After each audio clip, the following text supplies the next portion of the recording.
Prabhu. Okay. Hare Krishna and welcome to the Sunday Feast lecture. My name is Shraddha Devi Dasi, and we will start today with the Mangalacharan prayers. And we'll all sing that together, those of you who are in the room as well as those of you who are outside watching us from online. Om Ajnanatimirandhasya Jnananjanashalakaya Chakshurunmilitam Yena Tasmai Shri Guruve Namaha.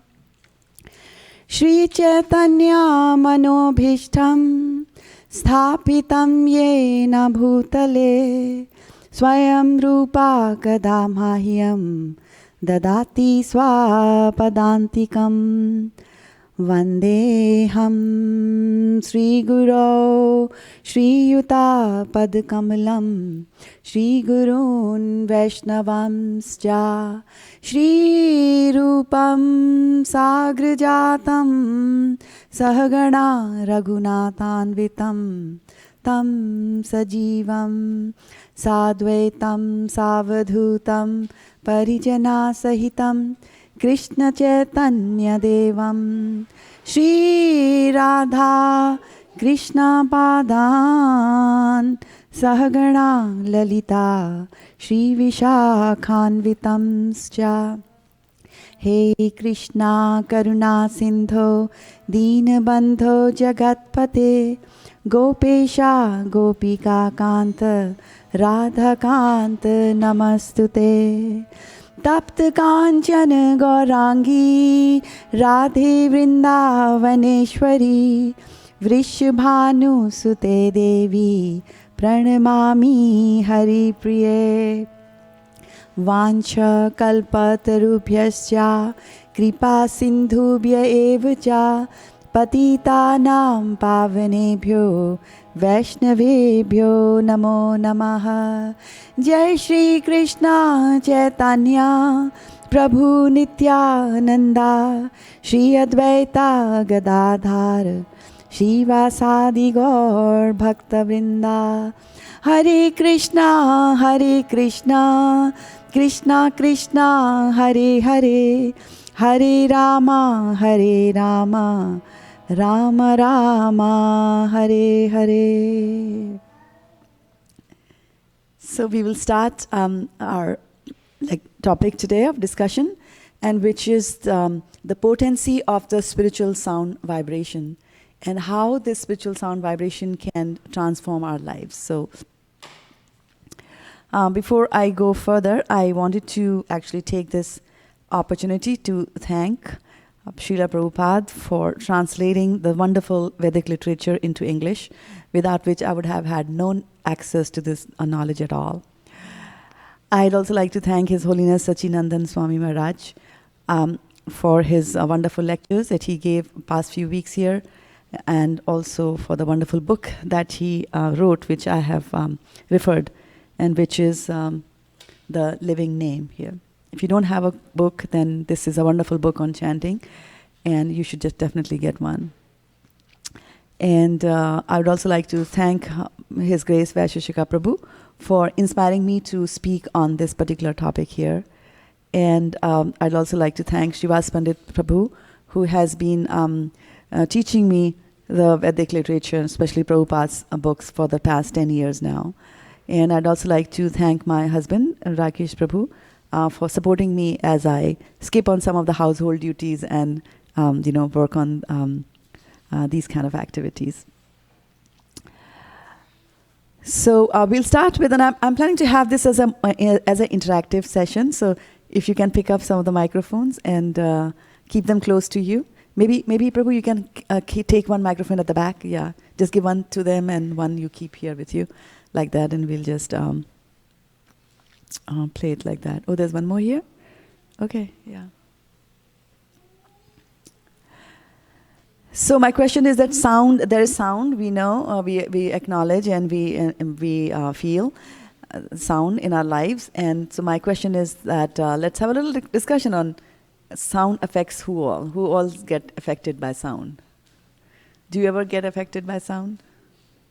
So yeah, but no points for not answering on the microphone. So you have to put your answers on the microphone because there are people watching us online from all over the world. So the question is that sound affects who all are some of the entities that can get affected. So just think about it and. I have an answer. Hare Krishna. Hare Krishna. Hare Krishna. I read, I think Srila Prabhupada said in Srimad Bhagavatam that snakes can hear. Snakes can hear, yeah. Although we scientists say that they don't, but they somehow hear through the skin, yeah. Other than the snakes, anybody else gets affected by the sound?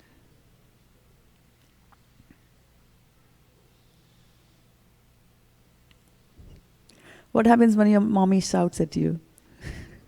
Do you get affected by that? Right? So when it comes to sound, and here we are talking about just the pure material sound that we encounter in our lives. So sounds will affect everybody. They affect the human beings, the plants, other animals, and also the inanimate objects get affected by sound. So, for example, we have the classic story from Ramayana where we had when the time came for Lord Ramchandra to be coronated, and he was the popular person. All the citizens wanted him, and so did Raja Dashrath. King Dashrath wanted him to be the heir to the throne. And he had 4 mothers. Kaushalya was his biological mom, and then he had some stepmothers as well. But all of them loved him very dearly till the time came for this coronation. And then Manthara, who was the maidservant of Kekeyi, who was his stepmother, but who loved him even more than her own son, Bharat. But Manthara goes and speaks certain words to Kekeyi and spends some time with her, convincing that why Lord Ramchandra should not be the king, and actually her own son Bharat should become the king. So it was just spending some time with that person and listening to what she was saying did this major transformation. So we all know what happened in the end, right? Lord Ramchandra was banished and from the kingdom for 14 years in exile, and so all kinds of things happened over there. We do get hurt by words that people use on us, right, or with us or against us. So that kind of sound vibration also affects us. Sound is actually also used by the policemen as a torturing technique. So it will be a very simple thing, and the sound might not be just, it need not be a very loud sound to make you go crazy. It could be just a small, irritative sound that gets repeated for 48 hours in a row. It could be something as simple as water just dripping from a tap, like drip, drip, drip. And if it goes on for a very long time, that can make people go crazy. So the police and the mafia, they both use these kind of techniques as well to do that.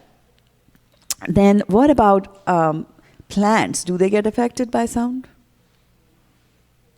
How do they get affected by sound? Into the microphone, Prabhu. There's a mic here. You can put that one in case it's.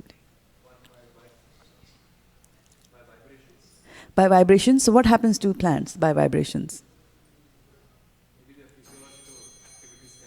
Yeah, is it on? Is the microphone on? There should be a green light there. Green. Yeah, amber is not good. Yeah. Okay. Yes. So there may be some effect to the physiological activities in the plant. Yeah. Yes. So if you play music in front of the plant, what happens? There may be some changes. There is some change, right? The growth, they had done some experiments and they said that, the growth becomes more. Similarly, if you go and speak bad things before the plants also die. So depending on the intensity of the sound that is being projected there. Then what about when we are sleeping? Does the sound affect us when we are sleeping? Right? So if you are sleeping, then the alarm bell goes on, and so we get affected by that sound, right? Then there is a call bell. There's a fire alarm. There is the ping, ping, ping of a message. There's the Facebook ping. There's a WhatsApp ping. There's a text message ping. So all these pings, have their own effects on you because the sound comes and you interpret it in a certain way, and it'll have, in due course, it'll have its way. So if you're sleeping, then you get awakened by the sound. So if you're like that. So the Vedanta Sutras actually say that anavritti shabdat. So shabd means words, and anavritti means that you get liberated. So sound can be that powerful. It's very subtle, and actually sound is the most subtle things that we perceive, the soul perceives while it is in this material body. The sound is the above sound, and beyond sound there are things which are more subtle than sound, but we're not able to perceive them, right? So like ether. But sound is something that we are able to perceive, and the Vedanta Sutta has good news for us. It says that through the sound you can get liberated, anavritti shabdat, right? So what it's basically saying is that, like I said, that a person is sleeping, then you can go and call out their name and they get up. When they are sleeping, a snake can crawl over the body and they might continue to sleep like that. And of course, the eyes are closed, so they don't see. So a lion can be standing in front of them, but they can continue to sleep like that, right? But if somebody goes and calls out their name and says, "Hey, get up," right? Then they get up. So sound is that powerful. So when a man is sleeping, then he can be awakened by the sound. So similarly, the conditioned souls that we all are in this material body, and we are under the grips of illusion. So we are sleeping in this Maya Jal. So we can also be awakened to the knowledge of God and knowledge of the transcendence by just hearing a different kind of a sound. So it's not the Facebook ping or a WhatsApp ping that will awaken you from the slumber of the Bhavsagar, but it's a different kind of a sound. And so Narad Muni actually talks a lot about sound in Srimad Bhagavatam. And what we're going to do is we're just going to join together and come together and read a few verses from that particular chapter. So I'm going to end the show here and go to my browser and bring up from the Veda base. There's Srimad Bhagavatam, 1st canto, 5th chapter. And we're just going to look at the translations, and then we will just pick up one verse and we'll go a little deeper. So like I said, I want this to be a very interactive kind of session. So I'll just give you a little bit of a background, and then each one of us will read 3 of the translations here so that you all get a chance to glorify. So with the onset of Kali Yuga, Vyasadeva, he knows that what's going to happen. He's Trikaldarshi, so he knows the past, present, and the future. So he knows the kind of people who are going to, a kind of jiva souls who are going to take birth in Kali Yuga. So there are certain characteristics of people who are born in Kali Yuga. And so can we come up with a list of what are the characteristics of people in Kali Yuga? You look around at people, what are some of the common traits that you find? They are distracted. Very good.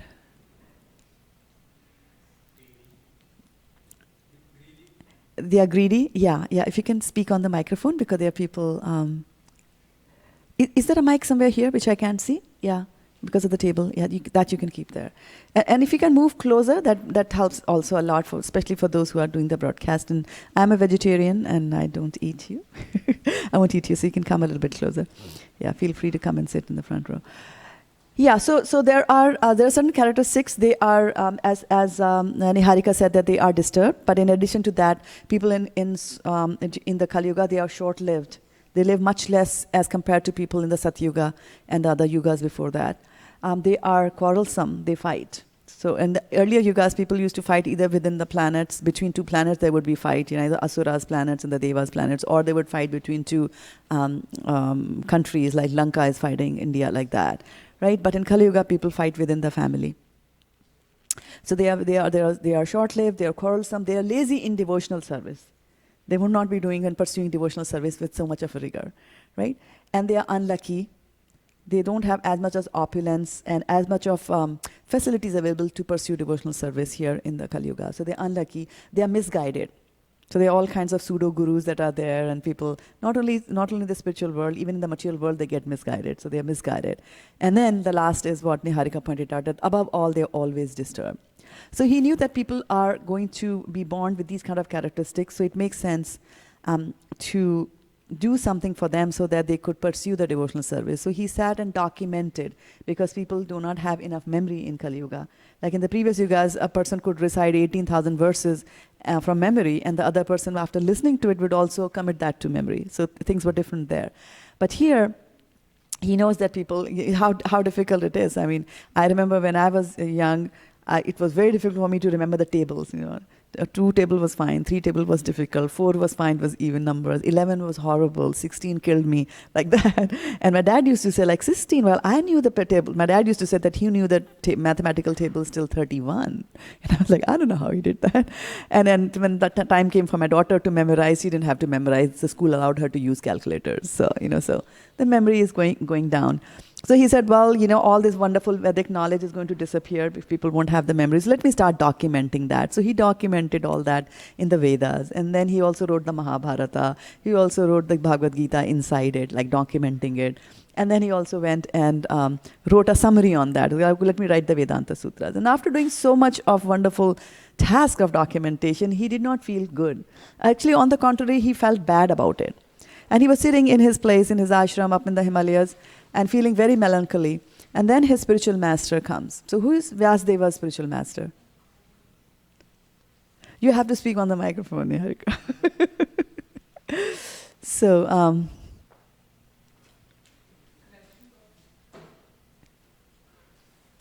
Narada. So I lost the signal there? I lost the signal? Is it the connection? Okay, connection is loose. Okay, I'll watch out for that. Narada, yeah, thank you. So Narada comes and then he actually scolds him and he says that, you have done the documentation, but you have not done it in the right manner. You have written all these things which will enable people to live and find loopholes in this material world and live here and repeat the cycle of birth and death again and again because you're very comfortable in this material world. We should not get very cozy in this material world because then we'll repeat the cycle of birth, death, old age, disease over and over again, get a little so-called happiness, from time to time and just, cycle through the 84 million species of life, 84 lakh species of life and so on and so forth. So the idea is to get a little better knowledge and try to get out of this cycle of birth and death. And that was not being addressed very clearly from the Vedas, right? So he scolds him, and then Vyasadeva sobers down and he starts asking more questions there. So all this is being narrated actually by Sutta Goswami, who's addressing a big team of sages, and they are sitting in Naimisharanya. Long after, at least a couple of 100 years after the Bhagavatam has been spoken. And so there are some questions that people had asked and they're answering questions. And as a result of some of the questions raised, Sutta Goswami is also answering them. So we'll just start with you, Prabhu, and if you can read just the 5 translations from there. Or maybe Niharika, you have the phone microphone. Why don't you get started from there? Yeah, for 1, 2, 3, and 4. I'll scroll the screen for you. Okay. Sutta Goswami said, "Thus the sage amongst the gods, Narada, comfortably seated and apparently smiling, addressed the rishi amongst the brahmanas, Vedavyas. Addressing Vyasadeva, the son of Parashara, Narada inquired, 'Are you satisfied by identifying with the body or the mind as objects of self-realization? Your inquiries were full, and your studies were also very fulfilled, and there is no doubt that you have prepared a great and wonderful work, the Mahabharata, which is full of all kinds of Vedic sequences elaborately explained.'" Okay, good. So question here, what's the name of Vyasadev's father? Parashar. Good. Parashar. You're paying attention. I was just checking on that. Okay, so next 2.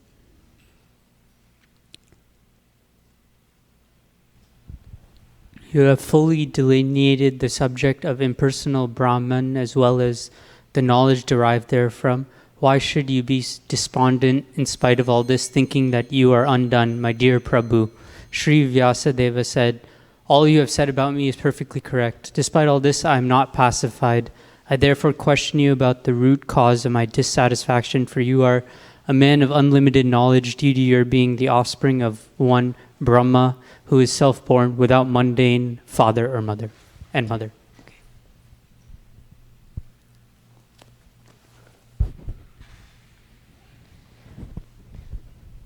My Lord, everything that is mysterious is known to you because you worship the Creator and Destroyer of the material world and the Maintainer of the spiritual world, the original personality of Godhead, who is transcendental to the 3 modes of material nature. Like the sun, your goodness can travel everywhere in the three worlds, and like the air, you can penetrate the internal region of everyone. As such, you are as good as all-pervasive supersoul. Please, therefore, find out the deficiency in me, despite my being absorbed in transcendence under disciplinary regulations and vows. Sri Narada said, "You have not actually broadcast the sublime and spotless glories of the personality of Godhead. That philosophy which does not satisfy the transcendental senses of the Lord is considered worthless. Although great sage, you have very broadly described the four principles beginning with religious performances. You have not described the glories of the Supreme Personality, Vasudeva. Those words which do not describe the glories of the Lord, who alone can sanctify the atmosphere of the whole universe, are considered by saintly persons to be like unto a place of pilgrimage for crows. Since the all-perfect persons are inhabitants of the transcendental abode, they do not derive any pleasure there. On the other hand, that literature which is full of descriptions of the transcendental glories of the name, fame, forms, pastimes, etc., of the unlimited Supreme Lord is a different creation full of transcendental words directed toward bringing about a revolution in the impious lives of this world's misdirected civilization.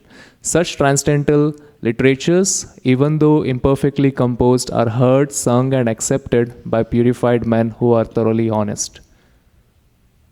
Knowledge of self-realization, even though free from all material affinity, does not look well if devoid of conception of infallible God. What then is the use of fruitive activities which are naturally painful from the very beginning and transient by nature if they are not utilized for the devotional service of the Lord? O Vasudeva, O Vyasadeva, your vision is completely perfect. Your good fame is plotless. You are firm in vow and situated in truthfulness. And thus you can think of the pastimes of the Lord and trance for the liberation of the people in general from all material bondage. So can you give me an example? Here it says that fruitive activities are naturally painful from the very beginning. So can you give me an example of pain that you get when you do some fruitive activities? What are the kinds of pains that you get? Or you don't get? Maybe I only get it. Please use the microphone.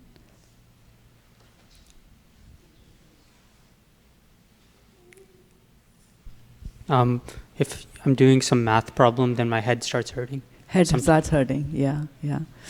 Good. So, Apara, you want to read now? Next file.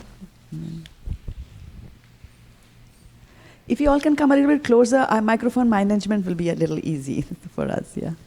Whatever you desire to describe that is separate in vision from the Lord simply reacts with different forms, names, and results to agitate the mind as the wind agitates a boat which is no resting place. The people in general are naturally inclined to enjoy, and you have encouraged them in that way in the name of religion. This is verily condemned and is quite unreasonable. Because they are guided under your instructions, they will accept such activities in the name of religion and will hardly care for prohibitions. The Supreme Lord is unlimited. Only a very expert personality, retired from the activities of material happiness, deserves to understand this knowledge of spiritual values. Therefore, those who are not so well situated due to material attachment should be shown the ways of transcendental realization by your goodness, through descriptions of the transcendental activities of the Supreme Lord. One who has forsaken his material occupations to engage in the devotional service of the Lord may sometimes fall down while in an immature stage, yet there is no danger of his being unsuccessful. On the other hand, a non-devotee, though fully engaged in occupational duties, does not gain anything. Thank you. Mataji, you want to read? Persons who are actually intelligent and philosophically inclined should endeavor only for that purposeful end, which is not obtainable even by wandering from the topmost planet Brahmaloka down to the lowest planet Patala. As far as happiness derived from sense enjoyment is concerned, it can be obtained automatically in course of time, just as in course of time we obtain miseries even though we do not desire them. My dear Vyasa, even though a devotee of Lord Krishna sometimes falls down somehow or other, he certainly does not undergo material existence like others, fruity workers, etc. Because a person who has once relished the taste of the lotus feet of the Lord can do nothing but remember that ecstasy again and again. The Supreme Lord Personality of Godhead is Himself this cosmos, and still He is aloof from it. From Him only has this cosmic manifestation emanated. In Him it rests, and unto Him it enters after annihilation. Your good self knows all about this. I have given only a synopsis. So, so a person who has tasted the nectar of the lotus feet of the Lord, what does he do after that? Even if he gets misguided or if he falls down, he kind of because he's tasted it before, he'll come back. He'll come back. Good. And then he remembers that ecstasy again and again, right? We see that even in the Bhagavad Gita, where Sanjay is narrating the entire conversation between Arjun and Krishna, and towards the end in the 18th chapter he just says muhur muhur, like again and again I'm thinking about that wonderful conversation and my hair are standing on the end. So he's remembering that ecstasy of being in contact with that. Okay, good. You want to read? Yeah. Your goodness has perfect vision. You yourself can know the super soul personality of Godhead because you are present as the plenary portion of the Lord. Although you are birthless, you have appeared on this earth for the well-being of all people. Please therefore describe the transcendental pastimes of the Supreme Personality of Godhead, Sri Krishna, more vividly. Learned cycles have positively concluded that the infallible purpose of the advancement of knowledge, namely austerities, study of the Vedas, sacrifice, chanting of hymns, and charity, culminates in the transcendental descriptions of the Lord, who is defined in choice poetry. So Vyasdev got some homework, right? What was the homework he got from his teacher? To basically go back and describe the pastimes of Sri Krishna, and then also talk about the fact that how these Vedas and the hymns and the chanting all culminate into you evolving yourself towards Krishna. Okay, good. O Muni, in the last millennium, I was born as the son of a certain maidservant engaged in the service of Brahmanas, who were following the principles of the Vedanta. When they were living together during the 4 months of the rainy season, I was engaged in their personal service. Although they were impartial by nature, those followers of the Vedanta blessed me with their causeless mercy. As far as I was concerned, I was self-controlled and had no attachment for sports. Even though I was a boy, in addition, I was not naughty and did not speak more than required. Once only, by their permission, I took the remnants of their food, and by doing so, all my sins were at once eradicated. Thus, being engaged, I became purified in heart, and at the same time, the very nature of the transcendentalist became attractive to me. O Vyasdeva, in that association and by the mercy of those great Vedantists, I could hear them describe the attractive activities of Lord Krishna, and thus listening attentively, my taste for hearing of the personality of Godhead increased in every step.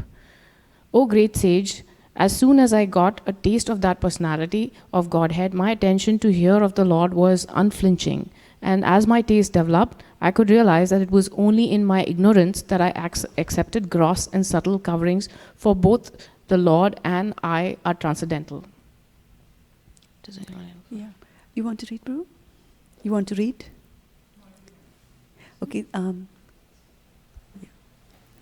Any takers? Yeah. Thank you, Prabhu. Does your order want to read? She's pretty excited. Thus, during two seasons, the rainy season and the autumn, I had the opportunity to hear these great-souled sages constantly chant the unadulterated glories of the Lord Hari. As the flow of my devotional service began, the coverings of the modes of passion and ignorance vanished. I was very much attached to those sages. I was gentle in behavior, and all my sins were eradicated in their service. In my heart, I had strong faith in them. I had subjugated the senses, and I was strictly following them with body and mind. As they were leaving, those Bhakti Vedantas, who were very kind to poor-hearted souls, instructed me in that most confidential subject, which is instructed by the personality of Godhead himself. By that confidential knowledge, I could understand clearly the influence of the energy of Lord Krishna, the creator, the maintainer and annihilator of everything. By knowing that, one can return to him and personally meet him.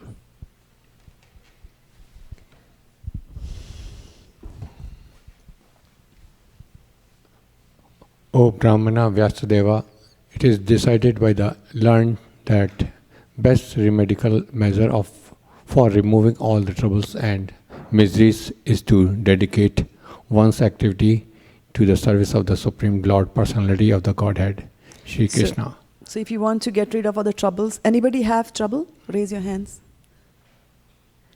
Some don't have, which is good. So, and what's the remedy for that? Devotional service, right? Yeah, dedicate your activities to the Lord. Okay, yeah, please continue. Yeah, thank you. O good soul, does not a thing applied therapeutically cure a disease which was caused by that very same things? Thus, when all a man's activities are dedicated to the service of the Lord, those very activities which caused his perpetual bondage become the destroyer of the tree of work. Whenever work is done here in this life for the satisfaction of the mission of the Lord is called Bhakti Yoga, or transcendental loving service to the Lord. And what is called knowledge becomes a concomitant factor. While performing duties according to the order of Shri Krishna, the Supreme Personality of the Godhead, one constantly remembers him, his name and his qualities. Let us all chant the glories of the Vasudeva along with his plenary expansion Pradyuman, Aniruddha and Sankarshan. Okay. Thus he is the actual seer who worship in the form of transcendental sound presentation, the Supreme Personality of the Godhead, Vishnu, who has no material form. Yeah. Thank you. O Brahma, thus by the Supreme Lord Krishna, I was endowed first with the transcendental knowledge of the Lord as included in the confidential parts of the Vedas, then with the spiritual opulences, and then with his intimate loving service. Please therefore describe the Almighty Lord's activities which you have learned by your vast knowledge of the Vedas, for that will satisfy the hankerings of the great learned men, and at the same time mitigate the miseries of the masses of common people who are always suffering from material pangs.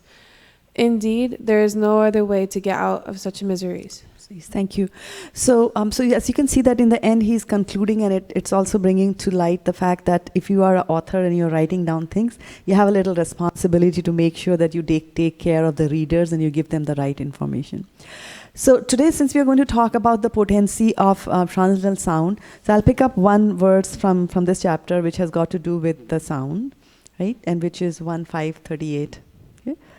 So I think I have it on my slide deck as well.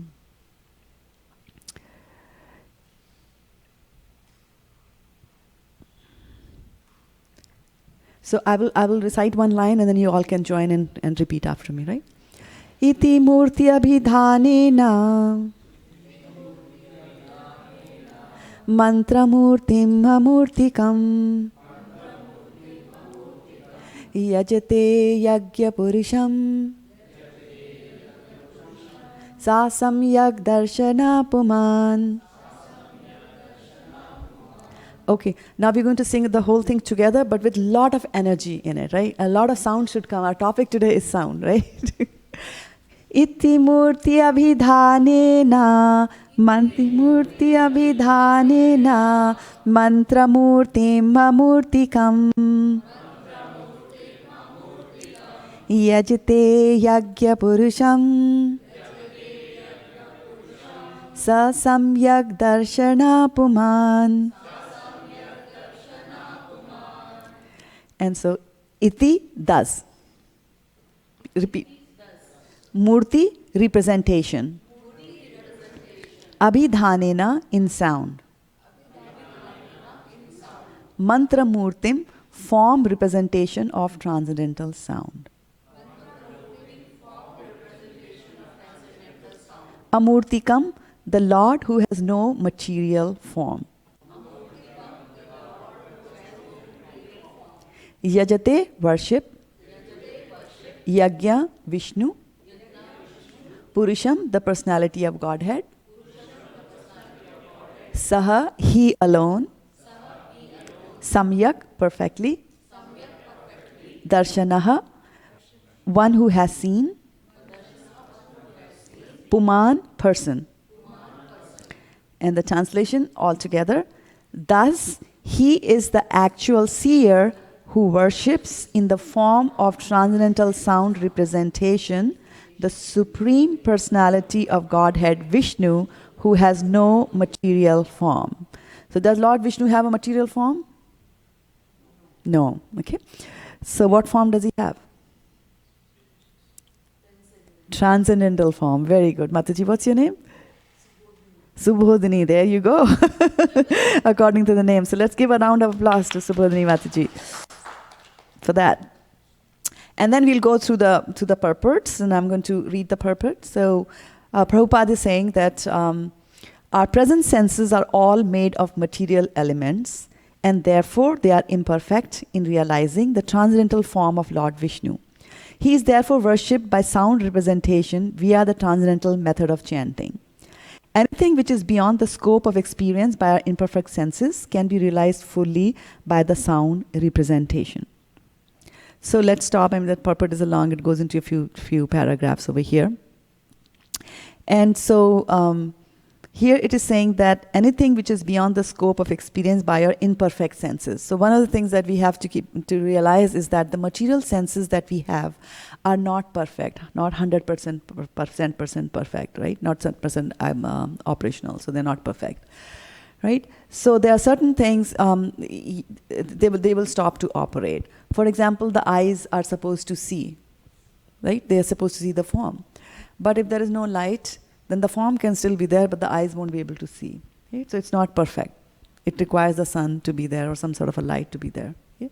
Similarly, even if the light is falling on the object that you want to see, but if there is something opaque between the object and my eyes, then my eyes cannot see it. Right? So again, it's an imperfect sense.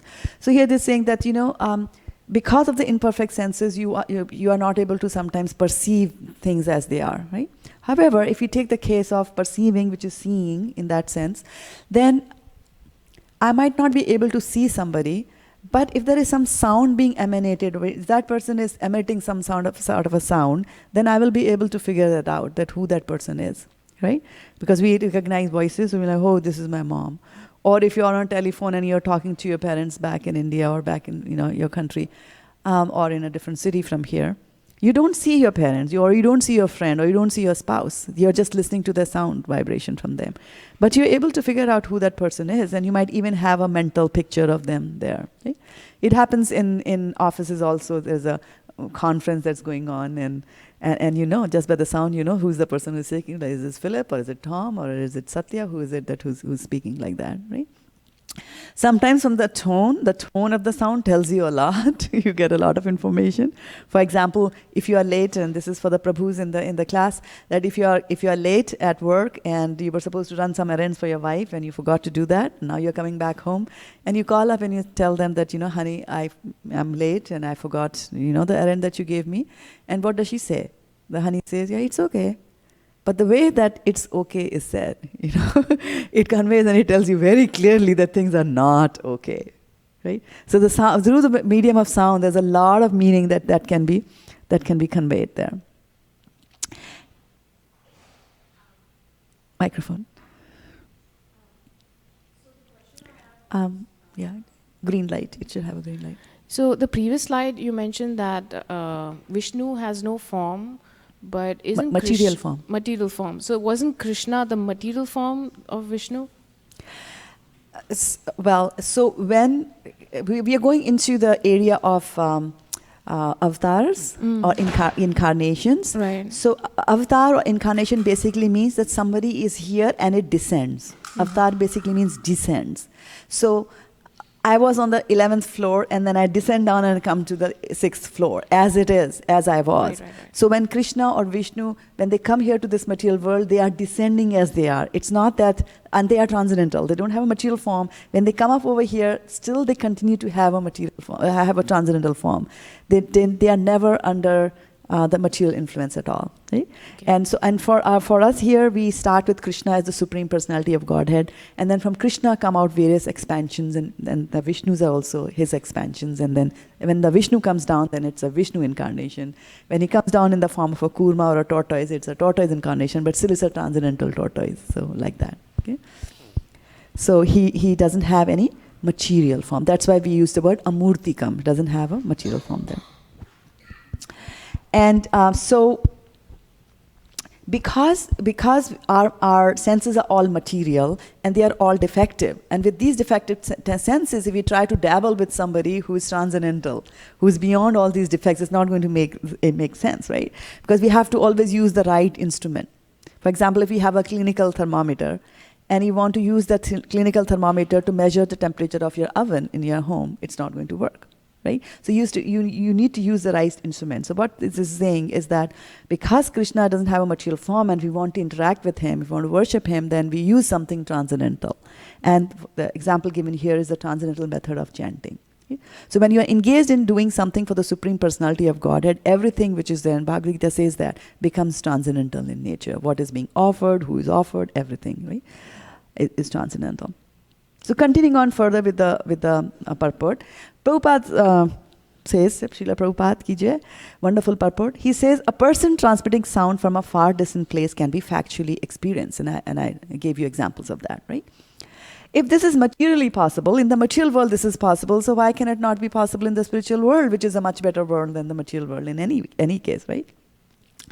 So why is it not possible? It is possible to do that spiritually as well. And this experience is not a vague impersonal experience. It's not that, there's no personality, you will experience some light or something like that.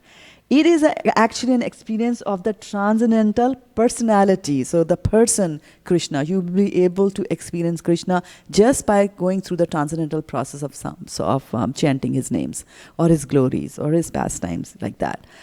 And so that is what is showing that how powerful the transcendental sound vibrations are, right? Like that. But they have to be transcendental to interact with something transcendental. So it's actually an experience of the transcendental personality of Godhead who possesses the pure form of eternity, bliss, and knowledge. That. In the Amarkosh dictionary, Sanskrit dictionary, this is one of the dictionaries, there are many dictionaries that are there in Sanskrit. And so the Amarkosh Sanskrit dictionary, the word murti, right? So we use the term amurti, amurtikam, right? So murti carries the import in twofold meanings. So in Sanskrit and in other languages also, sometimes the same word has got two different meanings. So one meaning that we said was, it's a representation of a form, right? So namely the form, and also difficulty is also another meaning of murti. So in Sanskrit, if you add a small a, before a particular word, then it becomes the opposite of that. So murti means difficulty, so amurti will become opposite of difficult. So what is the opposite of difficult? Easy, right? So it's the easy breezy thing. So therefore, amurtikam is explained by Acharya Sri Vishnath Chakravarti Thakur, who's the Acharya in our lineage, as meaning without difficulty. So he's interpreting this word and he says, the transcendental form of eternal bliss and knowledge, which is Krishna, can be experienced by our original spiritual senses. So this means, wow. So we were talking about our material senses, which were bad, but then we have got a treasure. We also have got some spiritual senses, which we can bring to the fore. Right? So they can be used, can be experienced by our original spiritual senses, which can be revived. So this means that, the senses are there, something has just happened or appears to have happened to them. And they have to be just revived. And how are they revived? By chanting the holy mantras or transcendental sound representations. So this is the effect that, our spiritual senses will get revived by that as well. Such sound should be received from the transparent agency of the bona fide spiritual master. So if you are going to chant some kind of a sound, which will be a mantra, right? So you have to receive it from a bona fide spiritual master. The spiritual master has got to be a bona fide. Not anybody and everybody can do that. And the chanting may be practiced by the direction of the spiritual master. So spiritual master is going to tell you how to chant. That will gradually lead us nearer to the Lord. This method of worship is recommended in the Pancharatrika system, which is both recognized and authorized. And we read about the Pancharatrika system when we were reading the whole chapter as well, and the Vedanta system as well. Right? The Pancharatrika system has the most authorized codes for transcendental devotional service. Without the help of such codes, one cannot approach the Lord, certainly not by dry philosophical speculation. So it's a kind of a code it's like a Khulja Sim Sim kind of a thing, Those of you have read the stories from Arabian Nights know that it's kind of like code that you recite or you punch. And nowadays, if I want to access this a cell phone, I have to show it my face. So the face is a code which opens up this thing, right? So similarly, these transcendental sounds which we are talking about are the codes. And without these codes, we cannot approach the Supreme Lord. So if we can't approach it by these codes, and certainly not by just dry mental speculation. And why we cannot approach the Lord by dry mental speculation is because when you are using your mind to speculate, right, the mind becomes your instrument of speculation. So you're using an instrument, a mind is material in nature. So you're using a material instrument to find out something which is transcendental, to find out about something which is beyond the material. So it's not going to work in that case, right? So the Pancharatrika system is both practical and suitable for this age of quarrel, right? So I had said the people in Kali Yuga have certain characteristics. Quarrelsome was one of them. So this is actually called the age of quarrel. Kali means fighting, so it's the age of quarrel. The Pancharatra is more important than the Vedanta for the modern age. And the reason for that is that in the Vedanta, if you're following Vedantas, in the earlier ages, Vedas were available only for choice people. It was available only for the Brahmanas. And the Brahmanas led a very austere and astute life. They were into Patan and Patan right from the young age. They had to go through purification processes. They were conceived in a particular and a proper manner. And even trying to follow whatever methods were prescribed in the Vedas is not an easy thing to do. Right? For example, if you want to do a yajna, they have to be very precise measurements as to how of the Havan Kund that you're using. And if you're doing a yajna, then the yajna kund, you should use 3 of them. One should be a square, one should be a triangle, one should be a circle. And all of them should have the same area. So that is what led to the discovery of the value of pi, right? Which helps you in defining the area of a circle. Because you need to know the area of the circle has to be the same as the area of a square. So how do I find the area of a circle, right? So those are very, and then the things that you use for performing these kinds of Vedic rituals, they have to be pure. If they are contaminated, then your entire effort gets contaminated. Now in this age, there's hardly anything which is pure, right? You go and buy milk, you see you have got fish powder in the milk in it, in the form of vitamin D. So everything is contaminated. So in this age, the Vedanta is not very, very conducive way of doing it. So Pancharatra is a much more important way. And in the temples here, we follow the Pancharatric Vedi also. So then comes the question that we said that, okay, so there is mantras that we can use. They don't get that impure, but they have to be got from a spiritual master. So why does a mantra have to be received from a spiritual master? Right? And that too a bona fide spiritual master. Right? Not anybody and everybody can get the mantras. I mean, mantras are available on the internet. You can get the mantra from the internet, but it will not have the same effect, right? So it is almost like, that the spiritual master is giving you the seed of devotional service in the form of a mantra, right? So if we take the example of a banyan tree, so the banyan tree has got fruits, and then a seed will come out. It will go into the ground, and it's supposed to sprout and give you another banyan tree, right? That's how trees grow, right? They give you fruits, from there you get the seeds, and then you put the seeds in the ground. But if you take a seed directly from the banyan tree and you put it into the ground, it will not germinate into a tree. It won't produce another banyan tree. Now here's the beauty of Mother Nature, is that in that same ecosystem of the banyan tree, there are some birds also that live on the twigs and branches of the banyan tree. Now what these birds do is that when the seed falls onto the ground, they eat the seeds, because birds eat the seeds, right? And so when they eat the seed goes into their digestive tract, where there are certain enzymes. And what those enzymes do is that they kind of soften the hard core which is there on the seed. And then through the digestive system, the birds are going to eject it out of their body. And now it falls into the ground again. But this time there's a change to the seed. The covering of the seed has become soft. So that now when it goes into the ground, it can germinate and become a plant on its own. Otherwise, the plant inside will not have the strength to break open the kernel there. So similarly with the mantras also, they have to pass through the mouth of your spiritual master and then get into your ear, like that. Okay? And second thing we also have to keep in mind is that as you are learning things, and especially with the Sanskrit language, there are the language, in the Sanskrit language in particular, if you chant a word in a different way, right, slightly differently, the meaning becomes completely opposite. Or there could be multiple meanings that we just now saw, right? Vishnu Chakravarti Thakur came back and told us what is the meaning of amurtikam, right? Amurtikam is also difficulty, and amurtika is also formless, not having material form. So somebody has to be there to guide us. Otherwise, if we just go by like, okay, this is the Sanskrit dictionary, I know the words and I can do that, we cannot, there are chances that we might make a mistake. For example, I'm going to bring up a verse here, and let's look at this particular verb.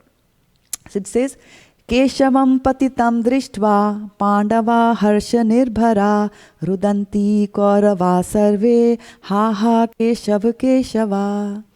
So Keshav, we all know Keshav is Krishna, right? Patitam, we know, falling down. So when you fall down. Drishtva is that you see. Pandava, we know the Pandavas, right? Harsh is happy. Right? So Keshavam patitam drishtva pandava harsha nirbhara. So by seeing Keshav fall down, the Pandavas were full of happiness. So one might think like, oh, so somewhere in the Mahabharata, I'm reading this and I'm just, I'm a Sanskrit scholar, I'm translating that. Purely, every word correctly. And it translates to that when the Pandavas saw Krishna fall down, they were full of happiness. And then you're like, how can this happen? And then, Rudanti Kaurava Sarve, Ha Ha Keshava Keshava. So all the 100 Kauravas, all of them, Sarve, all the Kauravas, what they started doing? They started Rudanti, they started crying and saying, Ha Ha Keshava, oh Keshava, oh Keshava. Like, how is that possible? Right? So somebody has to explain, your guru has to explain that, you know what? There are other meanings also to these words which are being written over here. And this is a special type of writing which is known as a Koot Shloka. There is some cunningness which is involved in this shloka to misguide you. Right?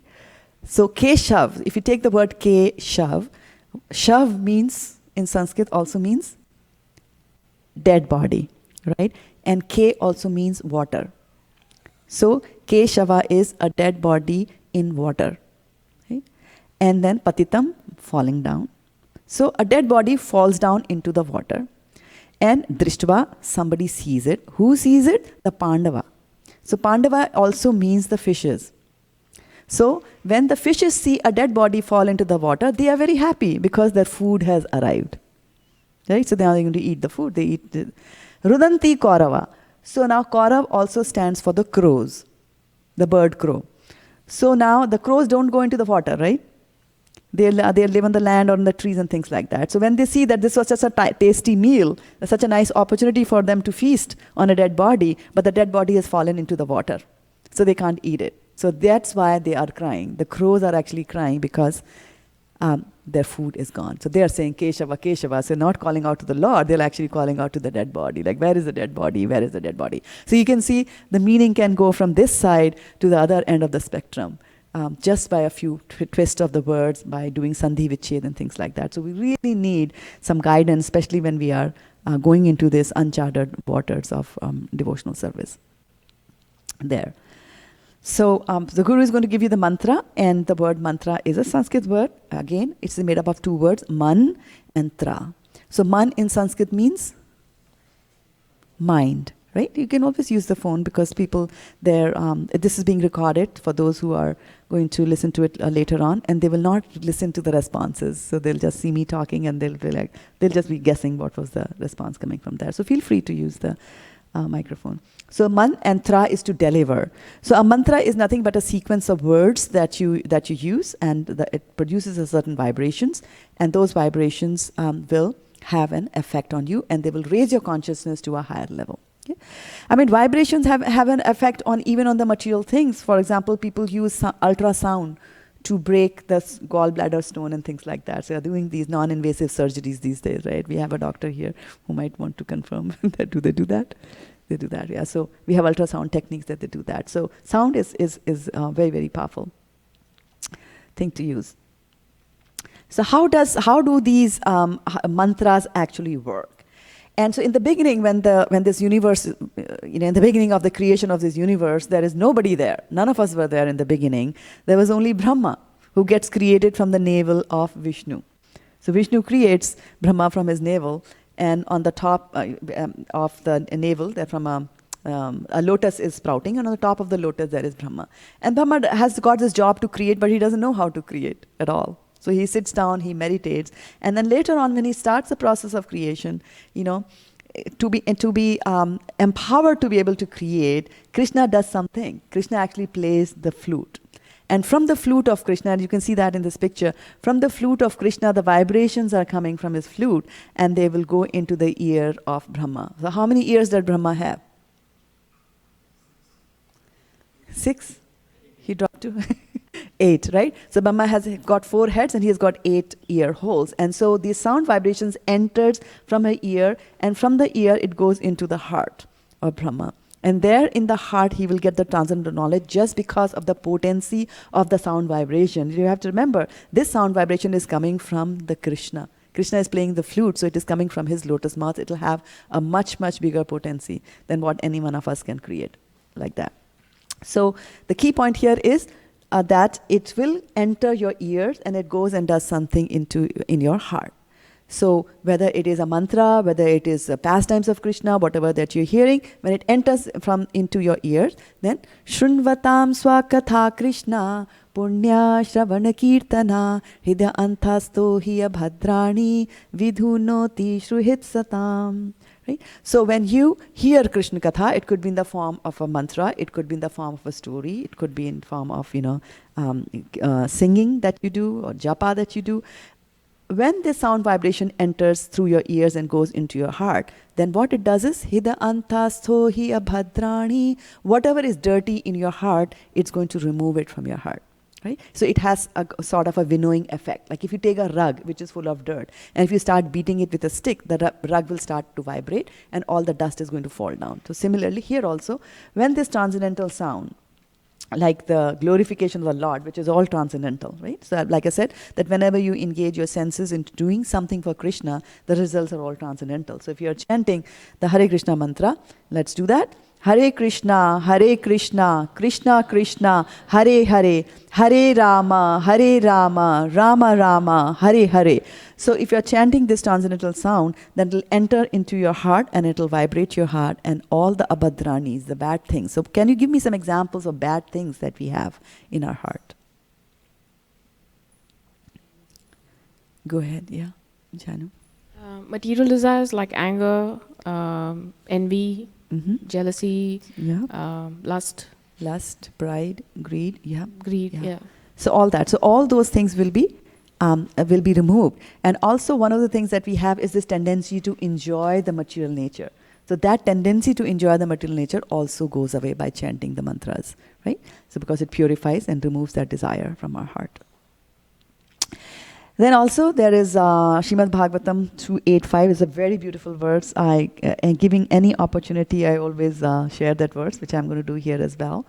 And so 285 here, it says, Pravishta karna randhrena swanam bhav saroruham dhunoti shamalam krishna salilasya yata sharat. So again it's saying Pravishta karna randhrena. So and when the sounds, vibrations, transcendental sound vibrations enters into the hole of your ear, then what it goes and let me bring up the translation so that you can enjoy it with me here, right? So when it enters into the heart of a self-realized devotee, then it goes and sits into the lotus flower of his relationship with Krishna.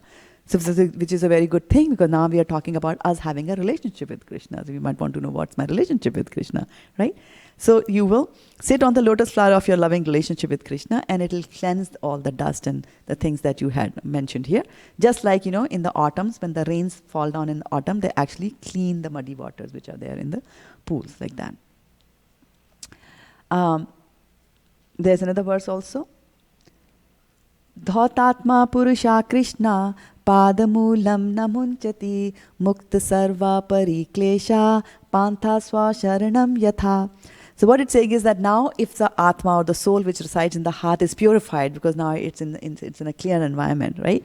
So what it does is that when it has seen Krishna, then padamulam namunchati, it will never give up the lotus feet of Krishna. And we read that also earlier when we were reading chapter number 5. Mukta sarva pariklesha. Klesha is? What is klesh? Microphone, please.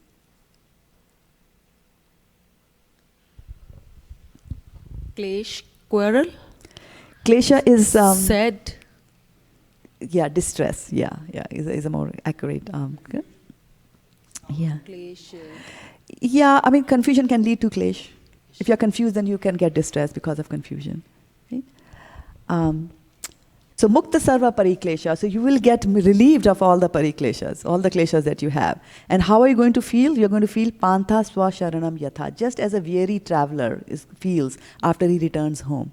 Like a businessman goes out to do business and goes to, to New York and then flies to Boston, then comes back, goes to Los Angeles, his flight is missed, he misses his meal, there's traffic jam and all that kind of stuff. But then as soon as he returns back to his home, all that weariness goes away. So there's something about returning home. So when you find your connection with Krishna, then you are actually going back home, back to Godhead. So you are, so you will never want to come back into this material world again. So back to our PowerPoint presentation. So what is the effect? What is the effect of listening to this translation? That your heart is cleansed, and not only is it cleansed, it actually gets molten. Molten means that it becomes soft. Otherwise, we are very hard-hearted. As we pursue material desires, we become very hard-hearted, because if there's anybody who comes in our way of enjoying the material objects, then we will put everything, all our powers behind that to remove them, to remove all obstacles that are there in our path of material enjoyment. Okay? Prabhupada says that in Bhagavad Gita, that the demonic personality people say like, okay, so much of wealth I have, and so much of wealth I have invested, and I have got my family around me, and I had some enemies, but I have vanquished all of them, and this way I will live happily and I will enjoy the material world, right? So all these kinds of thoughts are actually going to harden your heart. And it is the chanting of the mantras that is going to soften it again. So when you make a vow that I'm going to chant the holy names of the Lord, if you do a vrata that I'm going to chant, then what happens? This is something that the Nav Yogendras are telling to King Nimi in the 11th canto of Srimad Bhagavatam. And you can all sing with me, but I want a lot of sound. We're talking about sound, but I'm not getting enough sound from the audience today. So let's give it a good try. And I'll repeat, and then you repeat after me. Evam vrata swa priya nam kirtya jata anurago druta chitta uchay Hasatya thorodati rati gayati. Unmadavan nrityati lok bhaya. And let's see what's the translation. Does anybody wants to read the translation? Medha, you want to read? No? By chanting the holy name of the Supreme Lord, one comes to the stage of love of Godhead. Then the devotee is fixed in his woe as an eternal servant of the Lord, and he gradually becomes very much attached to a particular name and form of the Supreme Personality of Godhead. As his heart melts with ecstatic love, he laughs very loudly, or cries, or shouts. Sometimes he sings and dances like a madman, for he is indifferent to public opinion. Right? And we saw that Chaitanya Mahaprabhu had demonstrated this, right? When he used to chant, and in the Puri, he used to see Lord Jagannath, and he would be doing all these activities there. Because he's now above the material plane, right? He doesn't care about public opinion, and he's is there. And then also, when you get into this mode, when you start getting purified and you start tasting the names of the Lord by chanting the names, you start, because it's dancing on your tongue, you're reciting the names of the Lord. Then you want more of it, just like you want more of anything which is good, right? If there's an ice cream, I remember when my daughter was small, she used to like puris, aloo puri, like that, Indian dish. And so if at all I made puris, even before she ate the first puri, she would always ask, or hai, do you have more? So there's this tendency, like if you like something, you want more and more and more of it. How much more do we want is very beautifully described by Rupa Goswami in one of the books that he wrote called Vidhagda Madhav, and which is quoted in Chaitanya Charitamrita, because Chaitanya Mahaprabhu had also quoted that. So this verse goes, and we can also sing again, call and response. Tunde tandavani ratim vitanute.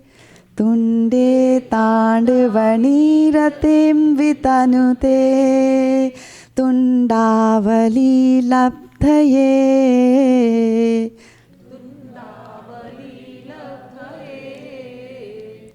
Karna krodha kadambani ghatayate.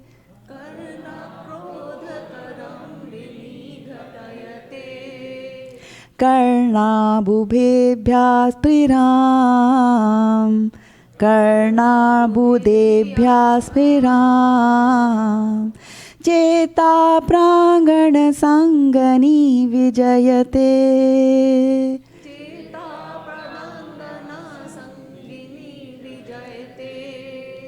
Sarvendriyanam kritim.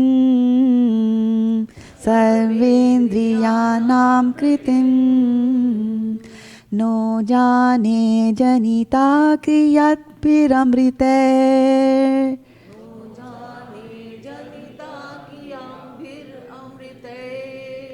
Krishneti varnam dui. So what this verse is saying, that Krishneti varna dvai. So varn means syllable, right? So the word Krishna has got how many syllables? Krishna. How many syllables? 2, right? So that's what it's saying. Last line is saying Krishneti varna dvai. Na jane janita kriyabdir amrite. I don't know what sort of a nectar comes out from this 2-syllable word Krishna. And what sort of a nectar is coming out? That once it start doing the Tandav dance, when I start chanting the names of the Lord, the names are dancing on my tongue, on my tunde. What does it do? It does a Tandavani, it does a dance on my tongue. And what it does is that I want a Tundevali, I want a series of tongues. I want millions of tongues, because I'm getting so much of taste of the holy name of the Lord. Right? Karna kroda kadambani ghatayate. And when it enters from the hole of my ear, what do I want? I want millions of ears. And then what it doesn't stop there. The enjoyment and nectar doesn't stop there. What it does is that from the ear, where is it going to go? It's going to go into the heart, right? And so very beautifully it says, Cheta, your heart here. Cheta prangana sangani vijayate. So it goes into the courtyard of your heart, right? And continues the dance over there. And because of these transcendental vibrations which are happening in your heart, then your material senses, they kind of become, that they're switched off like that. And then your transcendental thing comes out over there. So we did that already, so I'm going to skip that. So just a recap of 2.286, which says that Dhautatma Purushap Krishna Padamulam Namunchati Mukta Sarva Pariklesha Panta Swa Sharanam Yatha. So the translation there says that a pure devotee of the Lord whose heart has once been cleansed by the process of devotional service. So your heart will get cleansed only by the process of devotional service, not by Gyan. It's only by devotional service it will get cleansed. So then we should know that, okay, do you want your heart to be cleansed? Anybody wants their heart to be cleansed? Very good, right?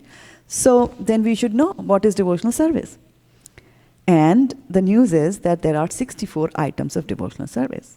Now we said that in the Kali Yuga, people are short-lived. They are unlucky. To earn this much of money, they're unfortunate, right? They're misguided. I have no time to do devotional service. I'm lazy in devotional service, and you're telling me to do 64 items of devotional service, 64 acts. It's very difficult for me to do, right? But things are not that bad. Don't think that you won't be able to do devotional service, because they have actually been reduced to a potent 5 only. If you perform these 5, then you will still go back to Godhead. You will still be able to see Krishna. And what is that? Sadhu Sangha Nama Kirtan Bhagavata Shravana Mathura Va Sri Murtira Shraddhaya Sevana Hare Krishna Krishna Krishna Hare Hare Hare Rama Rama Rama Hare Hare. So what are the 5 potent 5? Sadhu Sangha. Sadhu Sangha is association of devotees. Okay? Nama Kirtana. Nam Kirtan, chanting the names of the Lord, which we did just now. Bhagavata Shravana means listening to the Srimad Bhagavatam, which we are doing right now. Right? And Sadhu Sangha we are doing right now. We are in the association of devotees.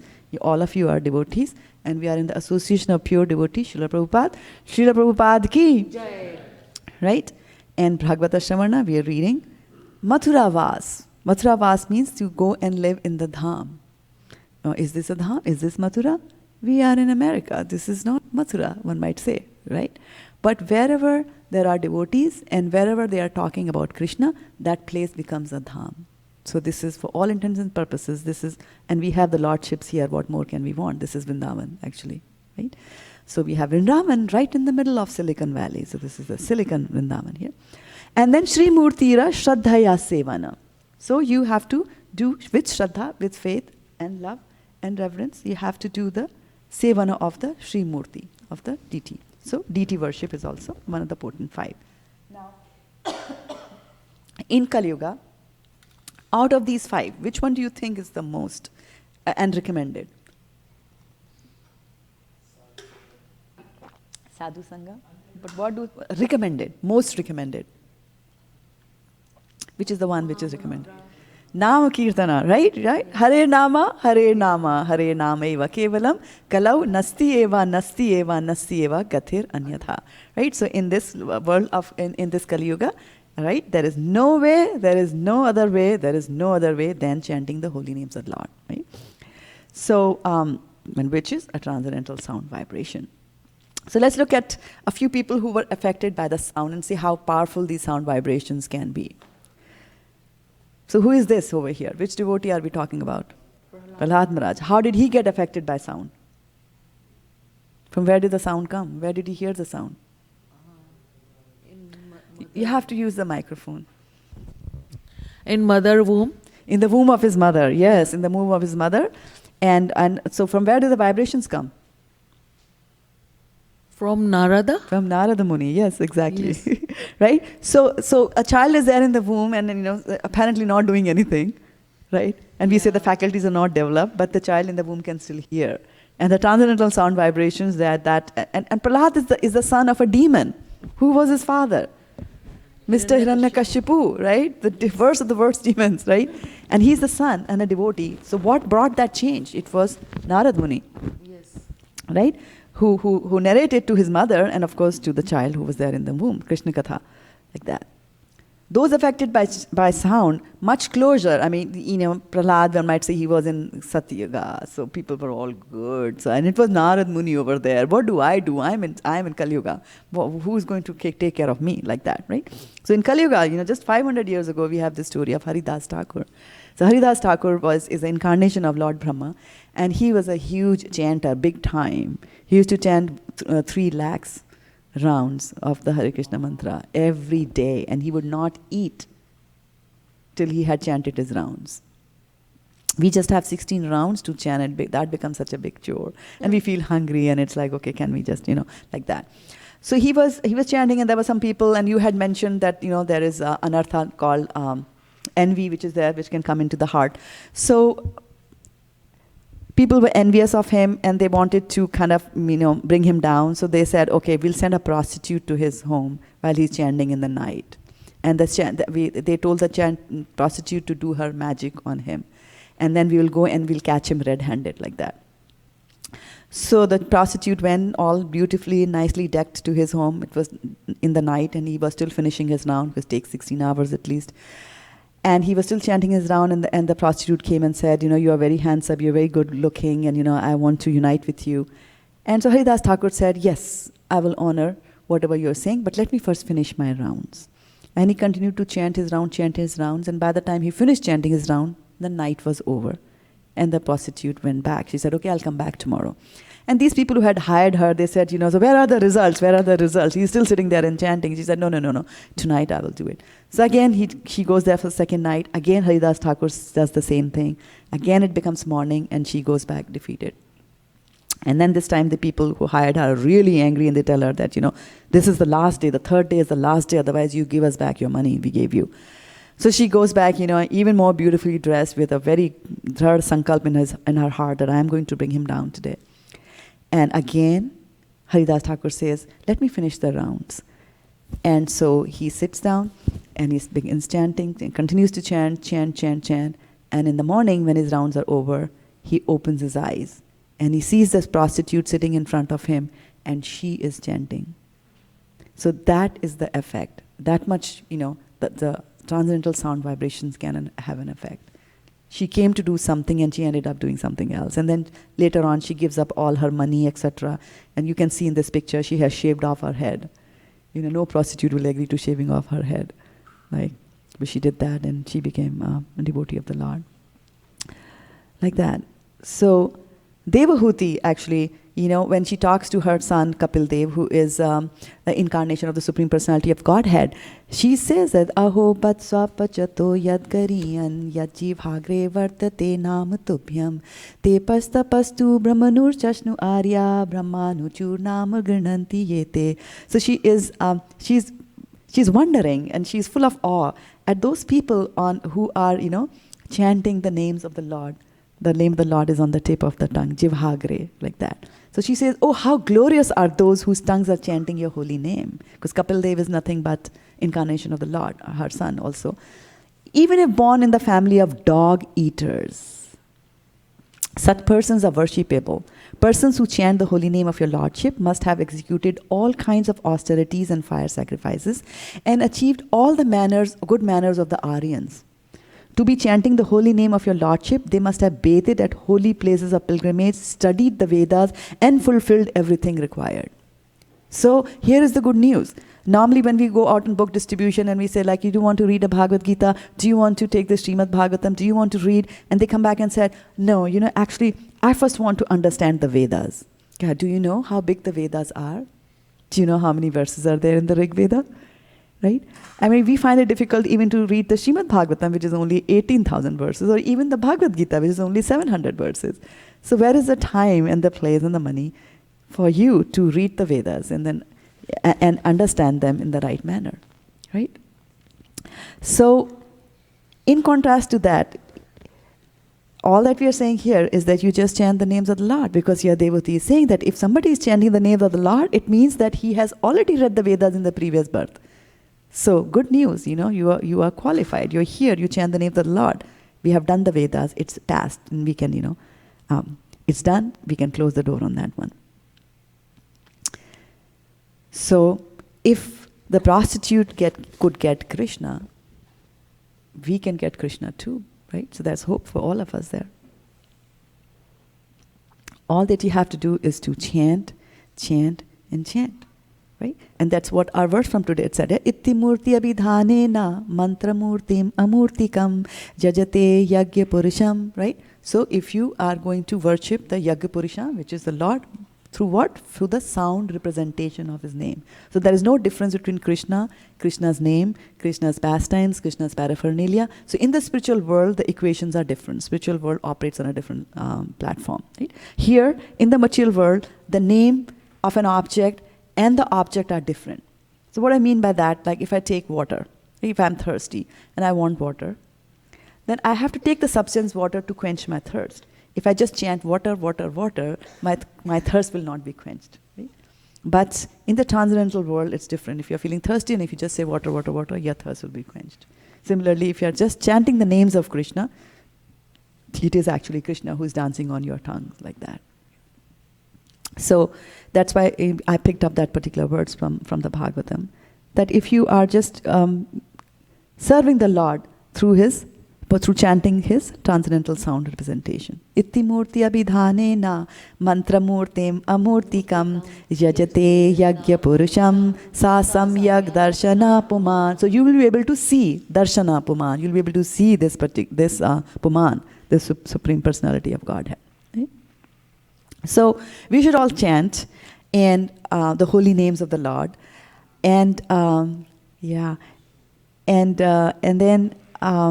there is a Nam Ashtakam prayers, Ashtak means 8, and they are written by Srila Rupa Goswami. And there's something very interesting about this Nam Ashtakam, and there are some other songs as well that each of the verses follow a different meter in which you will sing the song. And so what we'll do is I will recite in a particular meter to the best of my capabilities. I'm not a classical singer, and I will do the whole words, and then we will do it together like that, okay? Because the more you chant the names of the Lord, he's dancing on the tip of your tongue, okay? And then we'll do the translation of the words together. Nikhala Shruti Mali Ratnamala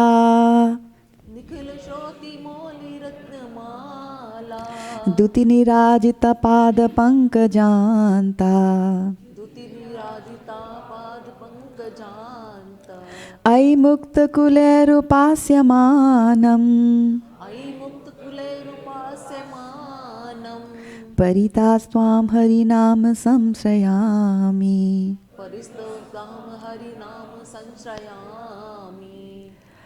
O Harinam, the tips of the toes of your lotus feet are constantly being worshipped by the glowing radiance emanating from the string of gems known as the Upanishads, the crown jewels of all the Vedas. You are eternally adored by liberated souls such as Narada and Shukadeva. O Harinam, I take complete shelter of you. So who are two people, well-known people who chant? Narada and Shukadeva, correct. Let's go to the next verse. Jaya Nama Dheya Muni Vrinda Geya He Janaranjanaya Paramakshaраkrite Tvam Anadaradapi Managudiritam Niklogratapa Patalim Vilumpasi. And let's look at the translation for this. O Harinam, all glories to you. Sung by all the sages, you are the supreme combination of syllables, and you bring transcendental bliss to everyone. If a person utters you but once, even disrespectfully, still you relieve his many extreme sufferings. Right? So who was disrespectfully uttering the names of Krishna? Anybody? On the microphone. Microphone. Kansa. Kansa, yes. Any more? They meant Shishupal, yeah, right? So he was uttering the name, but still he got relief. From this world, he was liberated. Now, this one is not my favorite, this tune. It is a little bit difficult. It's the tune almost the same as Jagannath Ashtakam. So, you know, Jagannath Swami Nayana Pathgami Vahatu me Yada Bhasophyudiyan Kavalita Bhadvanta Vibhavaho. If there are singers in the audience, please help me. Bhasophyudayan Bhavadvanta Vibhavo Drisham Tatvadhanam Api Dishati Bhakti Pranayani Tatvadhanam Api Dishati Bhakti Pranayini Janastasyo Datam Jagati Bhagavan Namatarane Janastasyo datam jagati bhagavan namatarane krite te nirvaktum ka iha mahimanam prabhavati krite te nirvaktum ka iha mahimanam prabhavati.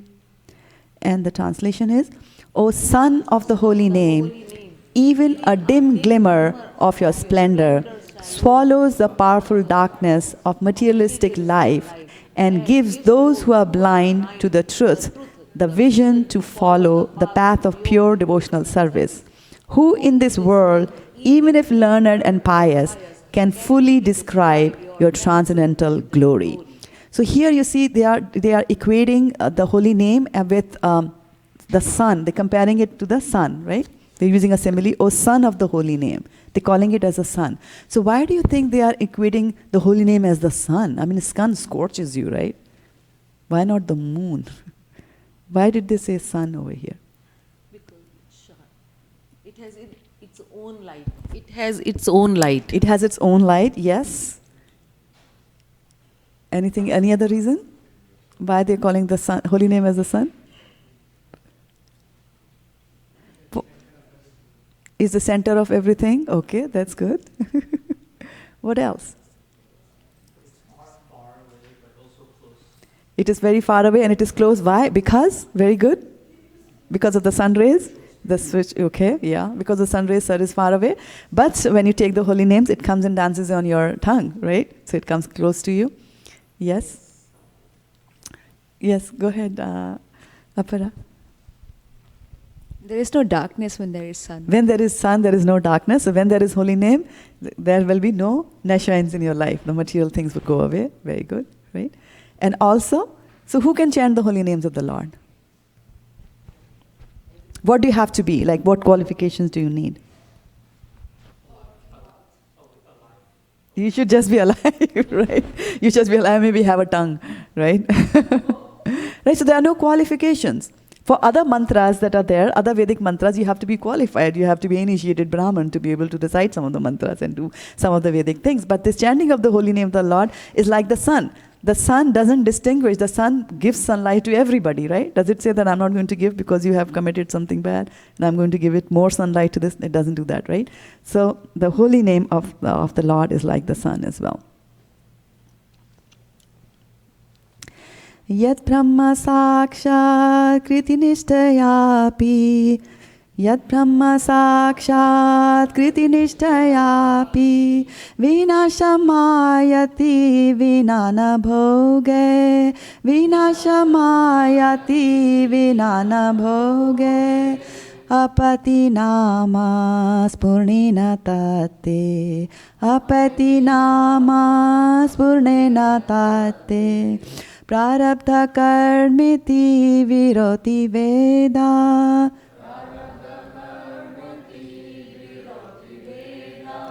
Which tune does it resemble?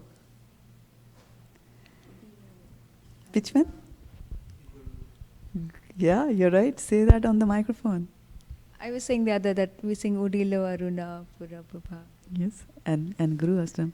Sansara dava nalalida loka yad brahma sakshat kritiyatnischapi pranaya karunya, like that. Vinashim. Okay. So I survived 4 of them. O holy name, the Vedas declare that meditation, with me, everybody, on the name, the Vedas declare that meditation on the impersonal Brahman cannot bring freedom from karmic reactions, that they must be enjoyed or suffered, but that when you manifest in one's consciousness, all karma at once disappears. How good is that? Otherwise, how much karma do we have? Lots of it, a lot.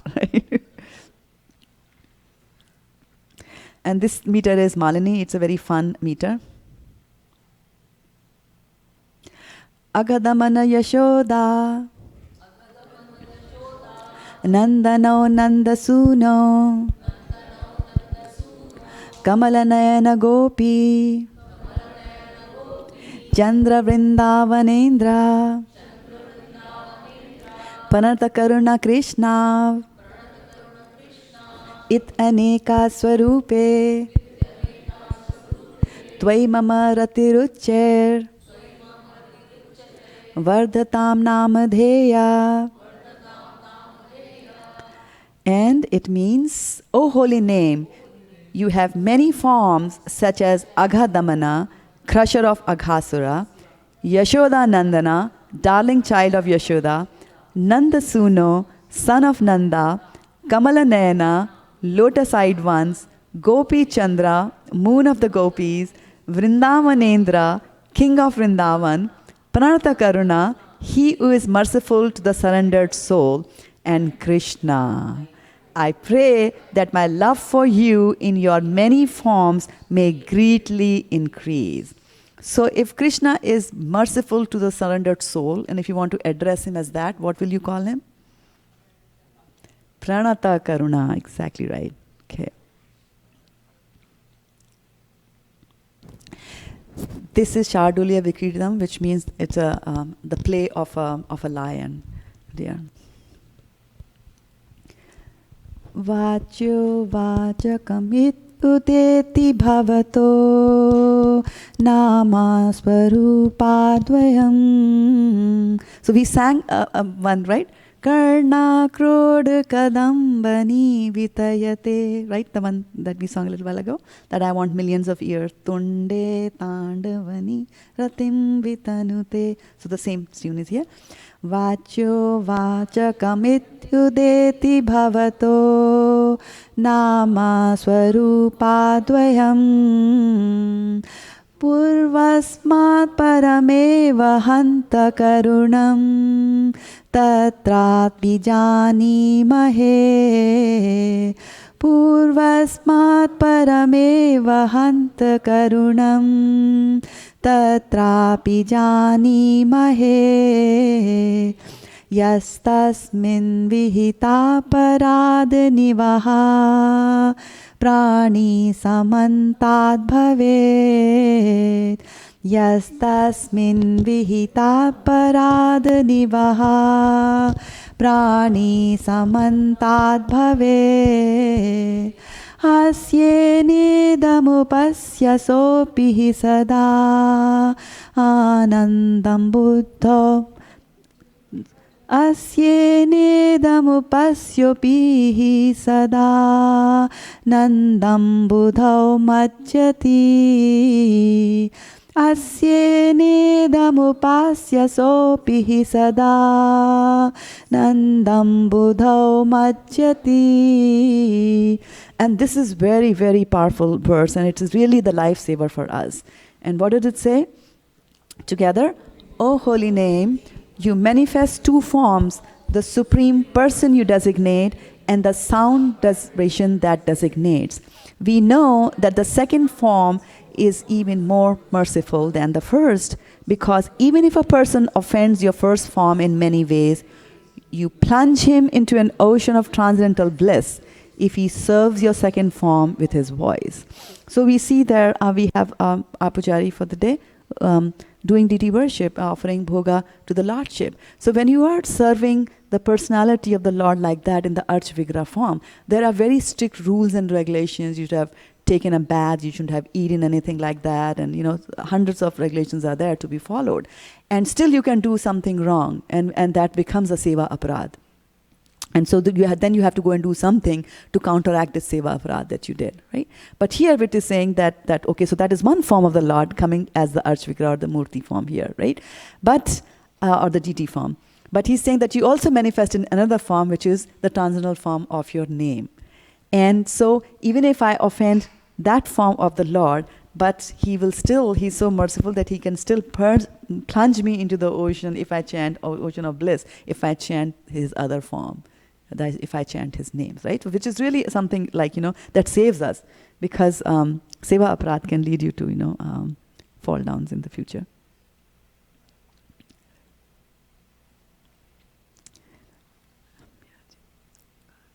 I'm forgetting the tune for this. Sudashita janati rasaye. Sudita shrita janarti rasaye ramya chitgana sukha surupine nama gokula mahotsavayate krishna purna vapuse namo namaha. Sudarshita sita janarti rasaye ramya chitgana sukha swarupine nama gokula mahotsavayate krishna purna vapuse namo namaha. And the translation for that is, O holy name, you destroy the many sufferings of those who take shelter of you. You are the very form of concentrated spiritual bliss, a festival of happiness for Gokula, and the perfect and complete form of Lord Krishna. Again and again I bow to you. So do you like this promise? You destroy the many sufferings who take shelter of you. Do you want to take shelter of the holy names of the Lord? Yes or yes? Yes. Okay, good.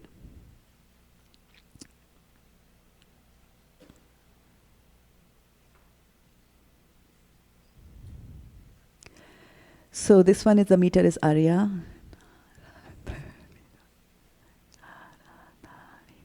Does anybody know the Arya meter in the audience?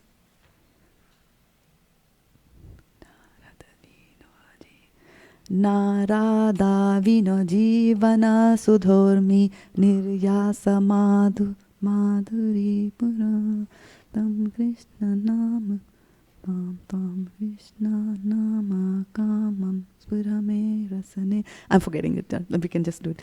Narada vino jivana sudhormi niryasa madhuri pura tvam Krishna nama kamam spurame rasane rasena sada. It goes like, Narada vino jivana sudhormi niryas, like very, very slow it goes. But anyway, just let's focus on the meaning of that.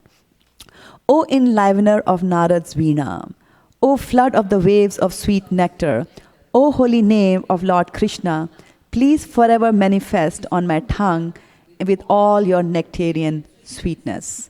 So do you want to try that? Do you want to try? You want to get it to dance on your tongue?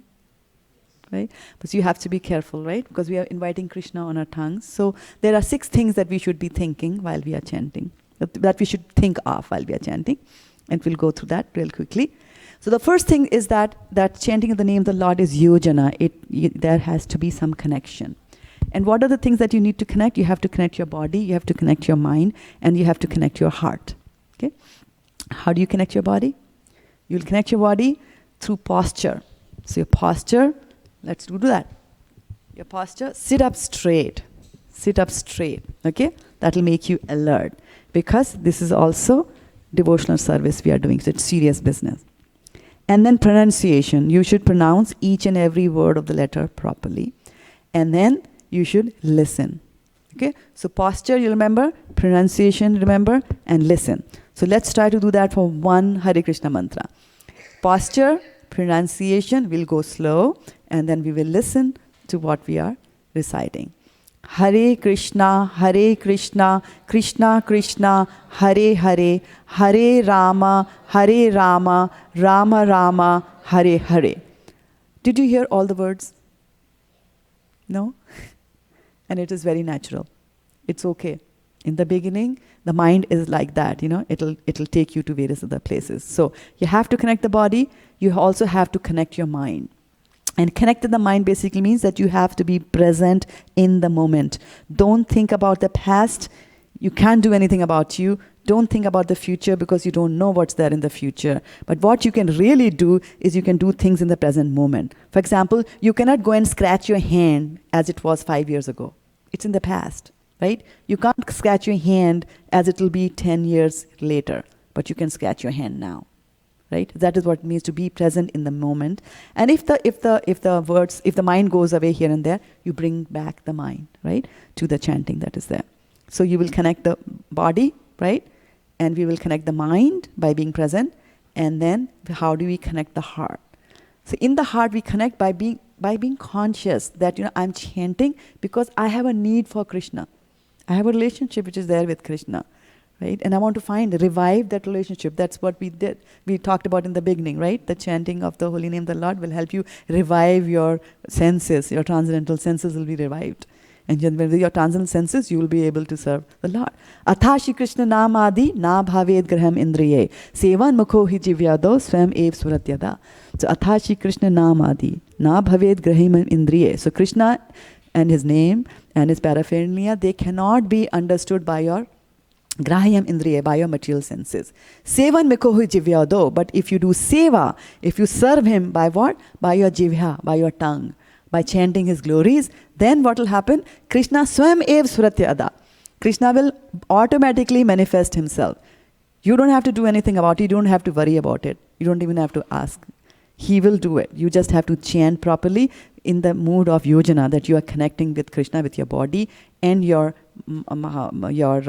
mind and your heart. Okay, so this time can you bring in that kind of a consciousness when you're chanting?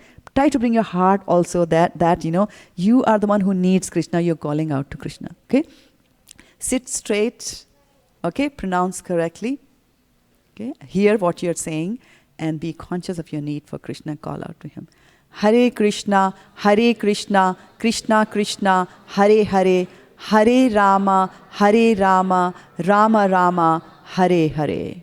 Okay, so yojan is one thing that you need to keep in mind.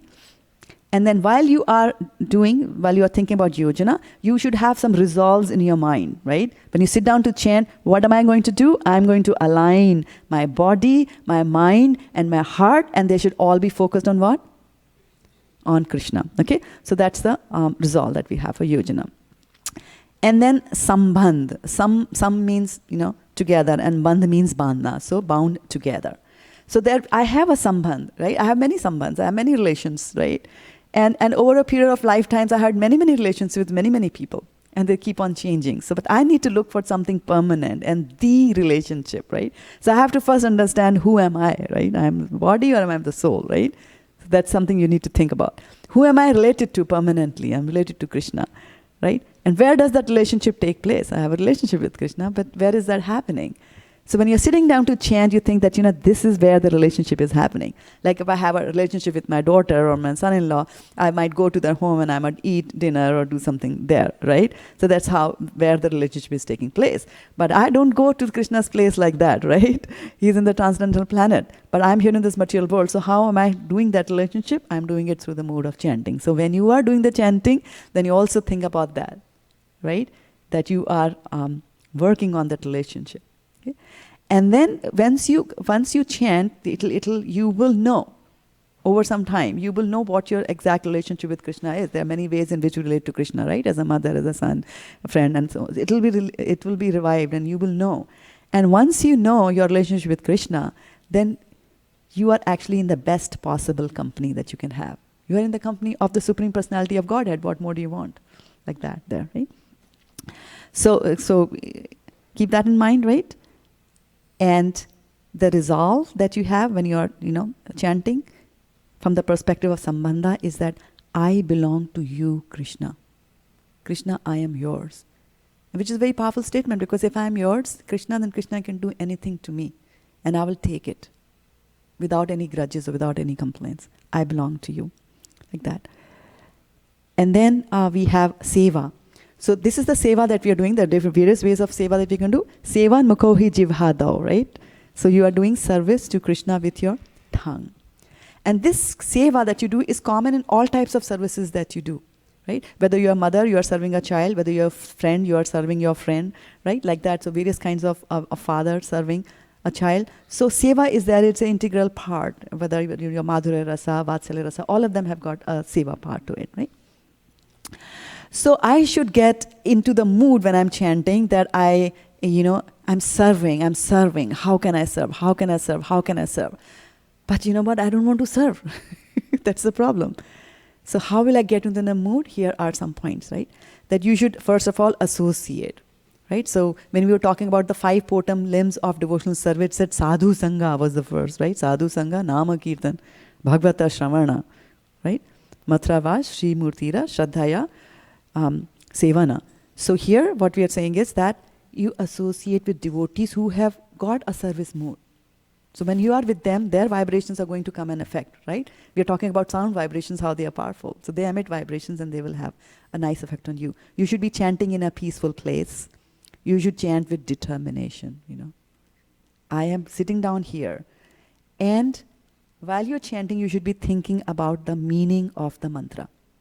And way back few slides ago, we had talked about that we need a guru. When we were talking about serving the sound form of the Lord, we said you need a guru. And I said you need a guru to tell you the meaning of the mantra. Because even if you take the Hare Krishna Maha Mantra and you go to 10 different gurus, they might go and tell you different meanings of that. Some may be right, some may be wrong. But your guru, Srila Prabhupada has made it so easy for us. He just says the meaning of the Hare Krishna Mantra is, Hey Radha, Hey Krishna, please engage me in your service. So that is the meaning of the mantra. And you are supposed to think about that mantra. But then you will just say that, I'm chanting, and so while I'm chanting, how can I also be and you also told me to hear what I'm chanting, so how can I also be thinking about the meaning of the mantra at that same time, right? So what it means by saying that think about the meaning of the mantra is that I want to do service to the Krishna should become an integral part of your consciousness, right? And it stays there all the time. So while you're chanting, then it is there in the background, in the backward channel, that this is a service and this is a seva that I'm doing for Krishna. So we said yojana, connection, we said sambandh, about the relationship, and we said seva. And we said we chant with determination, right? Don't chant in a lopsidal manner and anybody can come and interrupt you. Try to finish one round. Don't take breaks within a round. Try not to take, between Hare Krishna, not take a break in one mantra. Try not to take a break. Get elevated further. Try not to take a break within a mala. If there is something that really needs to be done, at least finish that round and then go and do it. And then, as Vishakha Leela Mataji was telling us, our dear Govind Charan Prabhu, he sits down and he does all 16 in the same place. And I'm pretty sure you must be doing that as well. You come from the same family, Sundaranand Prabhu. Dandavat Pranam. And please add, this is your area that I'm teaching. Let's give a warm welcome to Sundaranand Prabhu, who has just joined our. And if you have any questions, he's a sort of Nama Acharya here of ISV. He has given very wonderful lectures on chanting and how to improve our chanting, like that. So the inner resolve will be that how can I serve you and let me serve you, O Supreme Personality of Godhead. Then Vipralamba. Vipralamba basically means separation. So we should feel that we are separated. Our problem is that, we don't feel any separation from Krishna. We are enjoying this material world so much. Who cares about Krishna as long as I get my ice cream or my prasadam or things like that, right? So, and so I had mentioned in the beginning that, I had referred to this book by Sachinandan Swami Maharaj, The Living Name. And there he gives a very wonderful a story about what longing can do to you. What longing can do. So he tells a story of a sage who was sitting in one place and he was chanting. And he was chanting, and suddenly a woman, a female, runs by him, knocks him down, collides with him, knocks him down. She doesn't even stop to say sorry to a sage, and she just runs off in another direction, in that direction, into the forest. And then he's just saying like, what was that? How rude was she, and how could she be doing this to a sage? Like, I don't know what she is and who she is. And then after some time, a couple of hours, she sees her coming back. And as she is coming back, she sees the sage, and then she says, oh, I remember I had knocked you down. I'm so sorry. She falls down at her feet. She offers obeisances and things like that. And she says, I was actually going to meet my lover, whom I was meeting after 1 year. And I was in such a hurry to go and meet him that I didn't even see you. And I didn't even stop. So that is the kind of eagerness we should have when we are chanting the names of the Lord. And only when you feel that kind of a separation will your chanting improve. And the thing is that it cannot be taught. It's not something that you can taught, but it will happen as you continue to chant. You will get to that particular stage, right?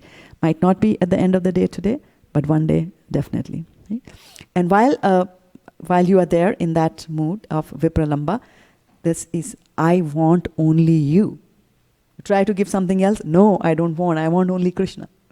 You want to do something? No, I just want to chant the names of the Krishna. I only want to you, Krishna, like that. It's the mood of Vipralamba. And then there is Sharanagati, that you surrender to Krishna. Because sometimes what happens, like we are chanting and it's like, I've been chanting for 5 years. How come, Krishna, you are not appearing? Or today, I didn't get the mood. Today this didn't happen. Today that doesn't happen. Why is Krishna not coming? We can't command Krishna to come. We should just surrender, And have the faith there, that Rashyasati iti vishwaso, that Krishna will take care of my needs. Chant with that mood. Don't get too much worried. We are doing Vedihi Bhakti. We are doing Bhakti under rules and regulations because we don't have the taste. When the taste comes, things will happen automatically. But this Vedihi Bhakti, doing things under rules and regulations, ultimately will lead to some sort of a taste, right? In the beginning, you have faith, adhav shraddha, tata sadhu sangar. Like that you go along, and faith and ruchi and asakti will come in the due course of time. And so Sharanagati is, I give myself to you. That's what we should be our mood when you're there. And then you should always have an intention. A sankalpa should be there. Without a sankalpa, you'll not reach anything. So you take an aim. What is your aim? You want to go to Krishna. You want to go back to Godhead. That's my aim. Then you make the effort. I'm going to chant. And then the third thing is very important, that you let go. Karmarnevadhikaraste ma phaleshu kadachana. So you do your action and let Krishna take care of that. And that's from Sharanagati. But remember that a chanter's quiver, from where the tarkas, where you keep all the arrows, is never empty. If you're fighting in a war, that's okay. Your quiver can become empty. But a chanter's quiver is never empty. You can continue chanting more and more, more and more, more and more, right? So another analogy that Swami brings about in his book is that he says that you become, the Krishna is the object, is the target. You become the arrow, and the Hare Krishna mantra becomes the bow. So you put yourself in the bow when you chant, and then your aim is that you will go and meet Krishna like that. So the sankalpa is that I want to change. You sit down and think that, this is how I'm chanting today. And what's going to happen if I don't change the way I'm chanting? 5 years from now, 10 years from now, 25 years from now. Do you want to have that change or not? Do you want to improve or not? Like that. So we should have that sankalpa that I want to change. Okay? So I'll bring this to conclusion here. So we talked about the effects of sound in the beginning, material sound, transcendental sounds. We also talked about those who were affected by the sound, right? They were dancing like madmen. They were singing, right?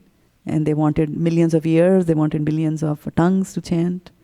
And then we also saw that how we can be benefited by the sound, right? And use the sound vibration to go back to Godhead. So we have about 5 minutes here. We can take a couple of reflections. A reflection is anything that you heard that stuck your mind, or you can also ask questions.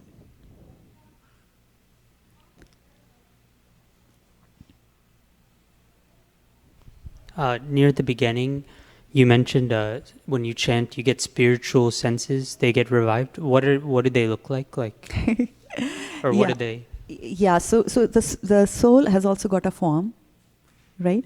So it will have a body, and the senses will be similar to the senses that we have, but except for the substance, the tattva will be spiritual.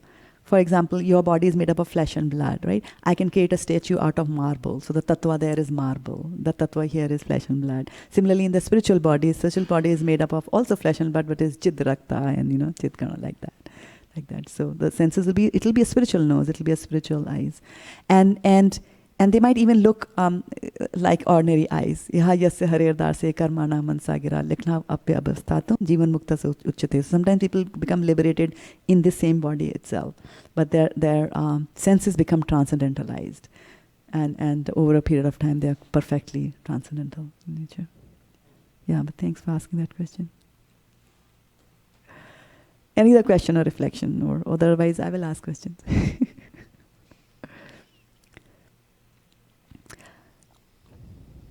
Anything that you heard? Okay, so what is... Yeah, go ahead, Sandaran Prabhu. Please, somebody pass him the microphone. You should actually tell us something more about the holy names.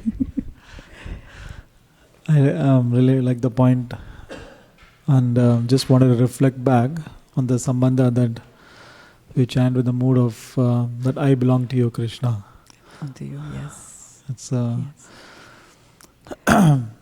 It's very important for us to have that at least in the form of prayer, as Sachinand Maharaj was saying, so that we can actually make our chanting effective. Effective, yes. Very true, yeah. Thank you for bringing that up, yeah.